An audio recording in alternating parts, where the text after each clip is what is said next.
Hello বন্ধুরা, মৌসিস ভ্লগে আপনাদের স্বাগত জানাই। আজ করব আমি খিচুড়ি কি করে সহজ পদ্ধতিতে করা যায়।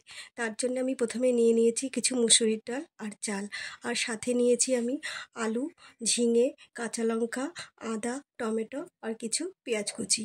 এবার আমি এগুলোকে সব কিছু ভালো করে ধুয়ে পরিষ্কার করে রেখে দিয়েছি। এবার কড়াইটা আমি গ্যাস ওভেনে বসিয়ে দিলাম। কড়াইটা যেই গরম হলো ওর মধ্যে দিয়ে দিলাম কিছু পরিমাণ সাদা তেল। তেলটা যেই গরম হলো ওর মধ্যে আমি দিয়ে দিলাম শুকনো লঙ্কা, তেজপাতা আর দিলাম পাঁচফোড়ন। এগুলো একটু নাড়াচাড়া করার পর দিয়ে দিলাম কাঁচা লঙ্কাগুলো। ওগুলো একটু নাড়াচাড়া করে ওর মধ্যে দিলাম আদা পেস্ট, আবার একটু নাড়াচাড়া করে দিয়ে দিলাম পেঁয়াজ কুচি। এবার পেঁয়াজটা যেই লাল লাল করে ভাজা হলো দিয়ে দিলাম আলু টুকরোগুলো। এবার ওর মধ্যে দিলাম স্বাদ মতো নুন আর হলুদ দিয়ে নাড়াচাড়া করে আমি ঢাকা দিয়ে রেখে দিলাম। কিছুক্ষণ পর আবার আলগা করে যেই আলুগুলো দেখলাম ভাজা ভাজা হয়েছে ওর মধ্যে আমি টমেটো কুচিগুলো দিয়ে নাড়াচাড়া করে কিছুক্ষণ ঢাকা দিয়ে রাখলাম। তারপর যে আবার আলগা করে দেখলাম টমেটোগুলো গলে গেছে, ওর মধ্যে আমি চাল ডালগুলো দিয়ে নাড়াচাড়া করে ঢাকা দিয়ে রাখলাম।